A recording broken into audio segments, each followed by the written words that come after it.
Madali ang itatanong ko lang po. Meron po kasi akong kapitbahay na pastor. Kamag-anak ba kita eh, oh? May kapitbahay po kasi akong pastor. Oo. Nagpapalayas po doon ng demonyo. Oo. Pinalayas po yung tita ko. May karga daw pong 7 demonyo. Oo. Pumayag naman ang tita mo na siya may kargang 7 demonyo. Ewan ko. Hindi, sabi mo, pinalayas yung tita mo eh. Lumayas naman yung tita mo. Hindi po. Hindi siya lumayas. Bakit sinabing may karga raw 7 demonyo?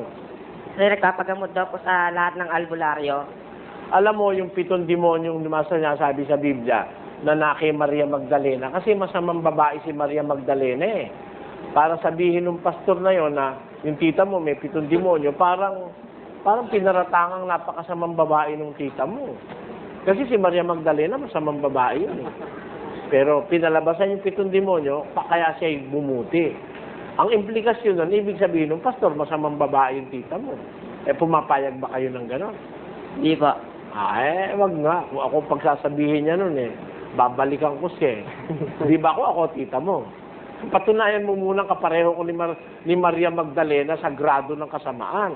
Kasi meron namang mga tao, mahigit pa sa 7 demonyo eh. Tinan mo. Paano po? Tinan mo, basahin natin. Ito, mahigit pa sa 7.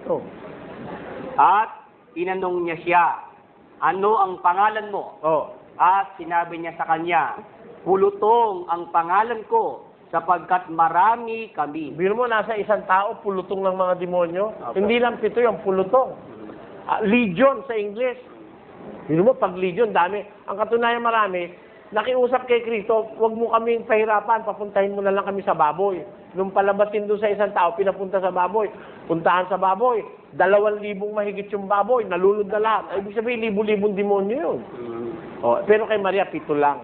Pero meron naman mga tao, yung di ganong kasamaan, mga 3 lang. Pero alam mo, yung kilala ko, yung mapagpasama, ang demonyo nun, batalyon. Ganun. Anong klaseng tao po yan, Brother Eli? Ha? Anong klaseng tao? Batalyon ng mga demonyo. Matindi yun. Ang nasa kanya. Kampo ng mga demonyo. Oo. Meron talagang gano'n. Alam nyo, yung mga mangaral, yan ang kinakaramihang maraming demonyo eh. Cast out ng cast out. Lahat ng i-cast out nila, pumupunta sa kanila. Di ba? Basahin mo, 5:23 ng unang Timoteo.